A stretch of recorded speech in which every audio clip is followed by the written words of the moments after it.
आने वाले टाइम पे इसके ना बेस वेरिएंट के प्राइस बढ़ा देगी, क्योंकि ये काफी वैल्यू फॉर मनी है। अगर ये बिकने लग गया तो बढ़ाएगी डिमांड, तो आराम से आपको 18 के आसपास का एवरेज निकाल कर देगी।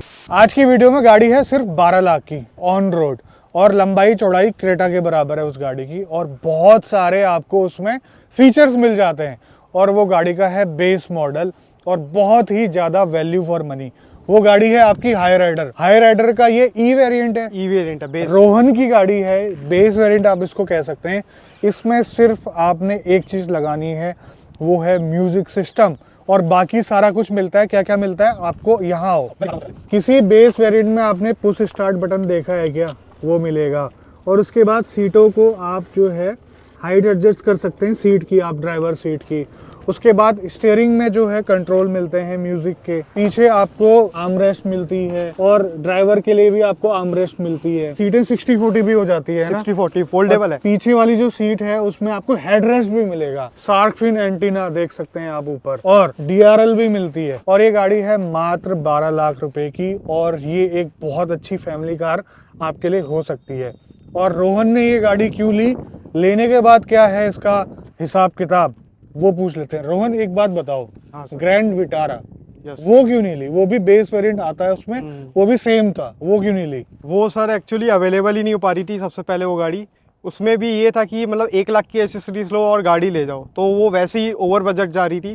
फिर हमें हाई राइडर क्या अवेलेबल हो रही थी, तो हमने सोचा यार अगर सेम गाड़ी है, ऑलमोस्ट ये सेम ही गाड़ी है, सिर्फ लुक्स का फर्क है बस थोड़ा बहुत, बाकी सेम गाड़ी है। तो और ये लुक्स में दिखने में ज़्यादा अच्छी है, टोयोटा की सर्विस भी अच्छी है। फिर हमने सोचा यार हाई राइडर पे जाते हैं, और सेम गाड़ी है, बजट में भी आ रही है, तो हमने इसीलिए इस पे जाना प्रेफर किया। 1 लाख की एसेसरी की डिमांड करी थी उन्होंने, तो आपने उनकी कंप्लेन नहीं करी मारुति के कस्टमर? सर कोई फायदा नहीं है, मेल करने का भी कोई फायदा नहीं है। अच्छा। मैंने किया था लेकिन कुछ रिस्पॉन्स नहीं आया। अच्छा। तो इसीलिए मैंने सोचा यार इग्नोर करके मैंने हाई राइडर पे जाना प्रेफर किया। इस गाड़ी में मैंने एक भी एसेसरीज नहीं ली है, OEM जो गाड़ी आती है वही गाड़ी मैंने ये ली है। एक और चीज मैं आपको बताना भूल गया कि जो इसके रिम है वो है 17 इंच के, सेम साइज है आपका टॉप मॉडल वाला। आपने सिर्फ इसमें अलॉय व्हील लगाने हैं अगर आप चाहते हैं तो, नहीं तो इसमें सिर्फ और सिर्फ आपको म्यूजिक सिस्टम लगाना है। और सर इसका ये भी फोल्डेबल है, मतलब बेस वेरिएंट में आपको ऑटो फोल्डेबल भी मिल रहा है। किया सेल्टोस, हुंडई क्रेटा, उसकी तरफ नहीं गए आप? सर क्रेटा सेल्टोस में ये था, एक तो सबसे पहली बात वो थोड़ी पुरानी हो गई थी मार्केट में,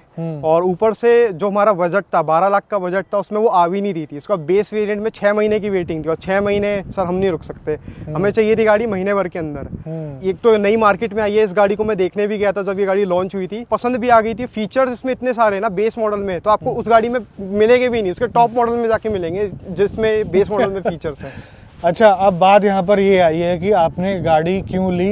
एक तो जल्दबाजी सर चाहिए ही थी गाड़ी सबसे पहली बात तो, क्योंकि पुरानी वाली सेल आउट कर दी थी। तो चाहिए ही थी गाड़ी महीने भर के अंदर। अब जल्दबाजी में गाड़ी लेने के बाद आपको फीचर तो मिल गए, लेकिन चलाने में कोई ऐसा रिग्रेट तो फील नहीं हो रहा? सर एक्चुअली सब कहते हैं कि अंडर पावर्ड है, लेकिन जबकि ये गाड़ी मेरे को अंडर पावर्ड फील कराती नहीं है। ये मुझे एक्यूरेट मतलब सही पावर दे रही है, उसके साथ एवरेज भी अच्छा दे रही है। और मेरी फैमिली गाड़ी है, फैमिली के हिसाब से ये गाड़ी एकदम परफेक्ट रहती है मेरे हिसाब से। तो इसको लंबा रखोगे या फिर? सर ये तो अब 15 साल की इसकी वैलिडिटी है, 15 साल के, वैसे तो 20 साल भी रख लेंगे, कोई दिक्कत नहीं है इतनी। अच्छा। मतलब गाड़ी को बेचना नहीं है, मतलब ये है। एवरेज क्या दे रही है?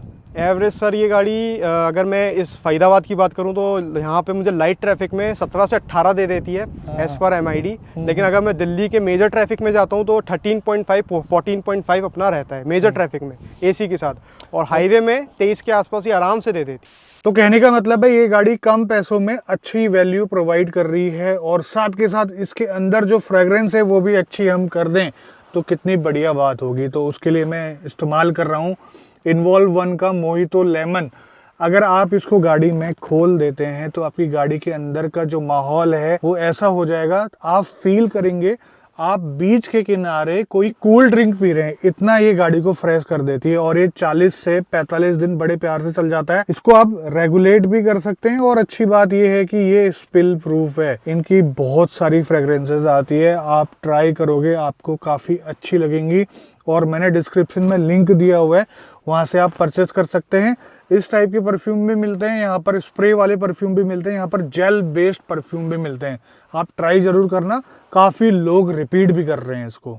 मुझे एक बात बताइए, आपने गाड़ी ली है राजस्थान से। हाँ सर। आप बोल रहे थे कि हमने टोयोटा में यहाँ पर पता करा था एनसीआर के अंदर, यहाँ पर मिल नहीं पाई आपको गाड़ी? यहाँ सर बिल्कुल भी अवेलेबल नहीं हो पाई। 6 महीने की वेटिंग थी हाईराइडर में, तो इसीलिए हमने उदयपुर से ये गाड़ी ली थी। वहाँ पे किसी की कैंसिल हो गई थी, तो ये गाड़ी हमें अवेलेबल हो गई, हमने ये फिर गाड़ी डन कर दी। अच्छा, चलाने के बाद गाड़ी में और क्या क्या चीजें अच्छी लगी आपको? सर सबसे पहली बार इसका जो ग्राउंड क्लियरेंस है ना, सबसे बढ़िया लगता है मेरे को। मतलब गाड़ी में बैठता हूँ, मुझे बोनट दिखता है आराम से, बहुत अच्छे से दिखता है। सीट ऊपर करने की ज़्यादा ज़रूरत नहीं है, अगर मैं मिड में भी कर देता हूँ तब भी मुझे इसका बोनट आराम से दिखता है। और एवरेज, सबसे मेन बात, टिगोर से अच्छी एवरेज मेरे को निकाल के दे रही है। अच्छा, पहले आपके पास टिगोर थी। टिगोर इतनी कुछ 10, 11, 12 सिटी में देती थी, उससे अच्छी एवरेज ये दे रही है मेरे को। अच्छा, ये है। और मुझे अच्छी चीज़ें पता है क्या लग रही है? देखो, फीचर तो इन्होंने दे दिए और साथ में जो ट्रीटमेंट दिया हुआ है, यहाँ पर पियानो फिनिश और इधर भी पियानो फिनिश, इधर भी पियानो फिनिश, ये ऐसा दिया है जैसा टॉप मॉडल में आता है। ऐसा नहीं है कि बेस मॉडल है तो ये चीजें हटा दी जाए। और ग्राउंड क्लियरेंस की बात ये कर रहे थे, 210 mm की इसमें ग्राउंड क्लियरेंस आती है, सेम नेक्सॉन वाले। हाँ, जो कि काफी अच्छी है। और गाड़ी की लंबाई काफी ज्यादा है। अंदर अगर आप बैठेंगे तो आपको लेग रूम अच्छा मिल जाएगा। और हेडरूम इसमें थोड़ा कम है, लेकिन जो इसका ये जो विदाउट सनरूफ वाला आता है ना, उसमें ठीक है। सनरूफ वाले में थोड़ा बहुत मेरे जैसे बंदों को बैठने में दिक्कत हो जाती है। स्पेस काफ़ी अच्छा है इसके अंदर। 12 लाख के हिसाब से आपके लिए ये बिल्कुल परफेक्ट कार हो सकती है। काफ़ी इम्प्रेसिव कार है ये। अब इसको चलाकर देखते हैं, चलाते चलाते बात करेंगे कि इसके ड्राइविंग डायनेमिक्स कैसे हैं। आइए। तो रोहन ने ये गाड़ी चला ली है लगभग 4234 किलोमीटर के आसपास। पन्नियाँ नहीं हटाई है यार, ऐसा क्यों? पॉलीथीन मैंने हल्की सी हटाई थी, लेकिन पापा ने फिर से लगा दी। और पॉलीथीन मैंने वैसे भी सोच रखा है, जब ये पॉलीथीन अपने आप फट जाएगी ना, अपने आप खराब हो जाएगी तो ही ये हटेगी, वरना ऐसी ही रहेगी। और इधर देखिए आप, स्टीरियो नहीं है। स्टीरियो नहीं है, लगने वाला है, ऐसा आपको मिलता है, तो आप यहाँ पर लगा सकते हैं। और जो टॉप वेरिएंट है उसमें यहाँ पर सॉफ्ट टच मिलता है, यहाँ पर हार्ड प्लास्टिक मिलता है, थोड़ा बहुत फैब्रिक इन्होंने यहाँ पर दिया हुआ है, तो इससे कोई ज्यादा खास फर्क नहीं पड़ता है। क्लाइमेट कंट्रोल मिल रहा है भाई साहब, ट्रैक्शन कंट्रोल मिल रहा है, यहाँ पर आप ऑन या ऑफ कर सकते हैं। और हाइब्रिड इंजन है इसका, माइल्ड हाइब्रिड आप इसको कह सकते हैं, मारुति वाला, आपको पता ही है। इनिशियल परफॉर्मेंस काफी अच्छी है, नेचुरली एस्पिरेटेड इंजन इसमें आपको मिलता है। आप ये नहीं कह सकते कि ये गाड़ी अंडर पावर्ड है, आपने नेचुरली एस्पिरेटेड इंजन पहले चलाया हुआ है तो आपको ये बिल्कुल भी अंडर पावर्ड नहीं लगेगी, ना ही हाईवे पे, ना ही आपको सिटी के अंदर। हाँ, जो टर्बोचार्ज पेट्रोल इंजन होते हैं उसके कंपैरिजन में आपको ये गाड़ी थोड़ी बहुत ऐसा लगेगा कि इसमें मिड रेंज काफी कम है। खराब रास्तों में टेंशन लेने की कोई जरूरत नहीं है। सस्पेंशन एक तो काफी अच्छे हैं, आपको राइड क्वालिटी अच्छी मिलेगी, और दूसरी चीज ग्राउंड क्लियरेंस काफी अच्छी है। इंजन में हालांकि उतनी भयंकर पावर आपको नहीं मिलेगी, लेकिन रिलायबिलिटी इसमें काफी जबरदस्त मिलने वाली है, क्योंकि ये सुजुकी का इंजन है 1.5 लीटर का। इंजन काफी ट्रैक्टेबल भी है, ऐसा नहीं है कि बार बार आपको जो है गियर डाउन करना पड़ेगा सिटी के अंदर, आप ट्रैफिक में चला रहे हैं या फिर हाईवे में अगर आप ओवरटेक कर रहे हैं तो आराम से गाड़ी ओवरटेक कर लेती है। और सबसे बढ़िया चीज मुझे क्या लगी इस गाड़ी की, बेस वेरिएंट की आप 12 लाख रुपए दे रहे हैं, तो चलाते वक्त आपको क्या अच्छा लगेगा? सबसे पहली चीज रिफाइनमेंट, एनवीएच काफी कम है, ना ही इसके टायरों की ज्यादा नॉइज केबिन के अंदर आती है, इंजन की तो बिल्कुल नहीं आती है। थोड़ा सा फील गुड फैक्टर है, आपको एहसास दिलाएगा कि ये प्रीमियम सेगमेंट की गाड़ी है। अच्छा, ये सीटों में पन्नियां लगी है, ब्रेक मारने में आगे को नहीं सरक जाते हो? नहीं, इतनी भी आदत, मतलब आदत हो गई, यूज्ड टू हो चुका हूँ, तो इतना कुछ खास नहीं होता। देखो, मुझे क्या लगता है, चाहे टोयोटा हो या फिर मारुति सुजुकी क्यों ना हो, आने वाले टाइम पे इसके ना बेस वेरिएंट के प्राइस बढ़ा देगी, क्योंकि ये काफी वैल्यू फॉर मनी है। अगर ये बिकने लग गया तो बढ़ाएगी डिमांड ज्यादा। सर, ये ग्रैंड विटारा तक की सेल्स डाउन कर देगी आराम से, अगर ये सेल उसमें आई, अगर ये मिलने लग गई लोगों को जल्दी, तो क्योंकि इसका लुक, क्योंकि सर आप मानोगे नहीं, मेरे को इतने सारे लोग मिले ना इस गाड़ी को, जब भी मैं लेके निकलता हूँ सब मेरे से यही कहते हैं कि हम ग्रैंड विटारा की जगह ये लेना प्रेफर करेंगे, क्योंकि सबसे पहली बार लोगों को सुजुकी की बैजिंग नहीं चाहिए आज के टाइम में।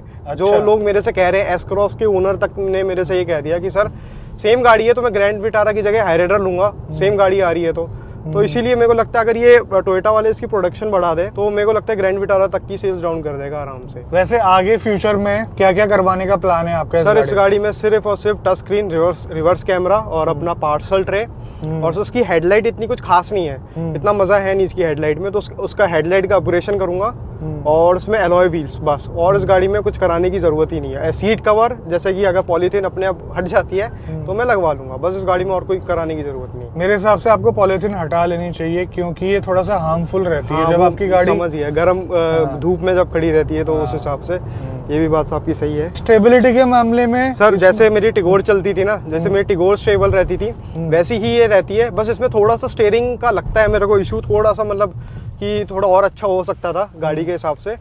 तो बाकी गाड़ी मुझे स्टेबल लगती है, थोड़ा बहुत बॉडी रोल फील होता है। सेडान की कंपैरिजन में तो बॉडी रोल फील होगा, लेकिन बॉडी रोल आप साइज एंड शेप की गाड़ी के हिसाब से ना मान के चलो, बहुत हल्का है, बहुत हल्का, ना के बराबर।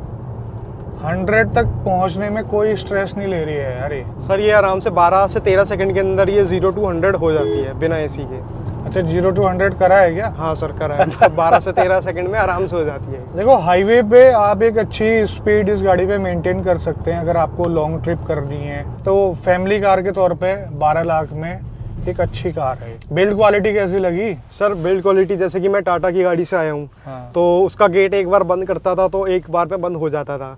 इसका थोड़ा एयर प्रेशर का इशू के चक्कर में इसका गेट एक बारी में होता नहीं है, खासकर ड्राइवर साइड वाला, तो वो एक थोड़ा लगता है, लेकिन वो बिल्ड क्वालिटी से उसका कुछ इसका मैच नहीं है, वो इतना कुछ है नहीं, लेकिन ठीक लगती है गाड़ी के हिसाब से बिल्ड क्वालिटी, क्योंकि इस सेगमेंट में और कोई गाड़ी है भी नहीं। क्रेटा की भी बिल्ड क्वालिटी ऑलमोस्ट बोला जाए तो बेकार ही है, मतलब कोई ऑफेंड मत होना, लेकिन क्रेटा सेल्टोस की भी इतनी कुछ खास नहीं है। सेगमेंट में कुशाक भी थी, टाइगून भी थी, थोड़ा बहुत आपको बजट ऊपर करना पड़ता, आपको एक टर्बोचार्ज पेट्रोल इंजन मिल जाता, अच्छी परफॉर्मेंस वाली, अच्छी ड्राइविंग डायनेमिक्स वाली गाड़ी मिल जाती, तो उन पे क्यों नहीं गए आप? मेरा का एक तो ये मन था कि यार गाड़ी लूंगा तो थोड़ा बड़ा सीसी का इंजन और दिखने में भी और बड़ी होनी चाहिए। पावर से मेरे को इतनी कोई दिक्कत नहीं, मुझे अच्छी एवरेज और ठीक ठाक पावर चाहिए, तो वो दे रही है। कुशाक और टाइगून इतनी कुछ खास एवरेज देने नहीं वाली है, जहाँ तक मेरे को आइडिया है। निकालने वाले तो निकालने वाले सर हाँ निकाल सकते हैं, ये भी बात आपकी सही है, लेकिन मैं उस पर गया ही नहीं। मैं एक बार के लिए सोचा था, लेकिन फिर मैंने सोचा यार नहीं, क्रेटा सेल्टोस या अगर हाइड्रेटर मिल जाती है तो हाइड्रेटर पे ही जाऊंगा। अच्छा अलॉय लगाएंगे आप? सर एलॉय तो उसमें आफ्टर मार्केट वाले ही लगाऊंगा, क्योंकि उसमें जो आफ्टर मार्केट में जो लुक आता है वो स्टॉक में इतना कुछ खास आता नहीं है, तो इसीलिए आफ्टर मार्केट वही 17 इंची में ही रखूंगा। मैं टायर चेंज नहीं कराऊंगा, क्योंकि टायर चेंज कराऊंगा तो फिर ये इसके टायर के कुछ मिलने भी नहीं वाले हैं। देखो जब हमने इस गाड़ी का टेस्ट ड्राइव किया था तब सिटी में हमने माइलेज टेस्ट किया था, तो आराम से 14-15 निकाल रही थी गाड़ी, अगर आप तरीके से चलाते हैं तो। ना ज़्यादा हार्श ना ज़्यादा प्यार से, मतलब बीच के तरीके से अगर आप चलाएंगे बिना सोचे समझे कि मुझे एवरेज निकालना है तो ये निकाल देगी। हाईवे में अगर आप इसे 90 के आसपास चलाते हैं तो आराम से आपको 18 के आसपास का एवरेज निकाल कर देगी। ये इंजन ऐसा है। सर मैंने तो उसमें एक बार के लिए MID में 26 का भी एवरेज शो हुआ था, लेकिन उसकी भी कंडीशन ये थी कि लाइट फुट 80 से 90 की स्पीड और अपना एकदम मतलब प्यार से चलने में, एज पर MID था, लेकिन वो 26। तो एवरेज अगर मुझे इतनी मिल रही है, टिगोर से अच्छी एवरेज मेरे को उसमें मिल रही है, तो मेरे को गाड़ी परफेक्ट लगती है। कहने का मतलब है टिगोर के बाद जो आपने अपग्रेड करा, हाँ सर, वो आपके हिसाब से परफेक्ट है? परफेक्ट है सर, आपकी जरूरतों के हिसाब से? जरूरत के हिसाब से परफेक्ट है। नेक्सॉन भी एक बार के लिए सोची थी, लेकिन सर नेक्सॉन मुझे बहुत पसंद थी जब ये लॉन्च हुई थी, नेक्सॉन 2017 में एंड में, तो लेकिन सर नेक्सॉन का रेयर लुक मुझे इतना कुछ खास पसंद नहीं है। ऊपर से 4 मीटर की गाड़ी है वो, और ऊपर से 12-12.5 लाख रुपए XZ में लगाना तो मेरे को वर्थ लगा नहीं, वरना मैं नेक्सॉन में जाता। अगर ये गाड़ी नहीं होती और क्रेटा सेल्टोस की अगर 6-6 महीने की ही वेटिंग होती तो मैं नेक्सॉन में ही जाता। फिर नेक्सॉन इतना एवरेज भी कहाँ दे पाती है? नेक्सॉन एवरेज नहीं देती, ये भी बात सही है। टिगोर मेरी सिर्फ हाईवे में अच्छी देती है और सिटी में उतनी कुछ खास देती नहीं है एवरेज। और सर XUV का पेट्रोल वेरिएंट हमने बेस वेरिएंट देखा था, वो भी शायद 1 साल पहले 13-14 के आसपास आती थी, तो हमने सोचा शायद वो इस टाइम 15 के आसपास थी वो, लेकिन उसका भी ये था कि वो इतनी वेटिंग थी, ऊपर से वही बजट में जा रही थी। वरना एक बारी के लिए मन किया था या तो XUV का पेट्रोल वाला वेरिएंट 700 वाला, और या स्कॉर्पियो N का पेट्रोल, ये अगर मिल जाता तो एक बारी के लिए हम सोचते भी उस गाड़ी के लिए। एवरेज कहाँ देते हैं? एवरेज नहीं देती वो गाड़ी। अभी जैसे कि MID पे मैं देख पा रहा हूँ 17.7 का यहाँ पर शो कर रहा है। ये कब रीसेट किया था आपने? ये सर ये तो 2-3 दिन पहले ही किया था मैंने। अच्छा। और ये अभी मैंने 2 तारीख के आसपास फुल टैंक करवाया था, 33 लीटर डलवाया था, तो उसके बाद गाड़ी 360-370 चल चुकी है अभी MID में, आप देख रहे होगे तो ट्रिप A में। तो एवरेज के वाइज में तो मेरे को सबसे बेस्ट लगती है। क्रेटा सेल्टोस में शायद इतनी एवरेज है नहीं, जहाँ तक मेरे जितने दोस्तों ने बताया जिन पे है, तो वो तो 10-11 से ऊपर निकाल नहीं पा रहे। हाईवे में 14-15 मेरे को इस गाड़ी में एवरेज बहुत बढ़िया मिल रही है। इस गाड़ी में सर मैं ये भी बोलना चाहता हूँ कि इस गाड़ी में ना आप एस हाइब्रिड तक ही जाना। एस हाइब्रिड से ऊपर मत लेना, क्योंकि अगर आप इस गाड़ी में 19-20 लाख रुपए लगाते हो तो आपको वर्थ नहीं लगेगी मेरे हिसाब से। एस हाइब्रिड तक आप इस गाड़ी को ले लो, बस 17 लाख रुपए इस गाड़ी के लिए मैक्स है। 17 लाख से ऊपर इस गाड़ी में देना मेरे को लगता है कि उससे बढ़िया आप हैरियर में चले जाओ या जीप कंपस में चले जाओ। अगर 20-21 की अगर वो आ जाती है जीप कंपस तो बेस वेरिएंट। तो अभी तक 4200 किलोमीटर इन्होंने चलाई है और काफ़ी अच्छे तरीके से समझ लिया है इस गाड़ी को, और समझने के बाद आप लोगों को ये फीडबैक दे रहे हैं। मेरे हिसाब से भी ये वाला जो वेरिएंट है अगर मिल जाए आपको जल्दी तो उठा लेना बेझिझक, अगर आप फैमिली कार की तलाश में हैं तो। बस 30-40 हज़ार रुपए का यहाँ पर खर्चा है मेरे हिसाब से तो। मैक्स है सर, 50 हज़ार मैक्स है मोटा मोटा। अगर आप अच्छी क्वालिटी का सिस्टम या स्पीकर लगाते हो, क्योंकि इसमें आगे 2 स्पीकर आते हैं तो कुछ खास नहीं है। अगर आपको चेंज करवाने हैं तो आपको चारों ही चेंज करवाने पड़ेंगे, चारों गेट में लगवाने पड़ेंगे। तो 50 हज़ार मैक्स है इस गाड़ी के लिए, उससे ऊपर तो फिर आपकी मर्जी है आप कितना चाहते हो गाड़ी में काम करवा। तो ये था हाई राइडर बेस वेरिएंट का ओनरशिप एक्सपीरियंस। काफ़ी अच्छी गाड़ी है, नो डाउट। काफ़ी कम प्राइस में आपको बहुत सारी चीज़ें ऑफर करती है। तो उम्मीद करता हूँ कि आपको ये वीडियो पसंद आई होगी। आज की वीडियो में बस इतना ही, मिलते हैं बहुत जल्द आपसे एक नई वीडियो में। तब तक के लिए बाय बाय, ख्याल रखिए अपना। भारत माता की जय और थैंक यू रोहन आने के लिए।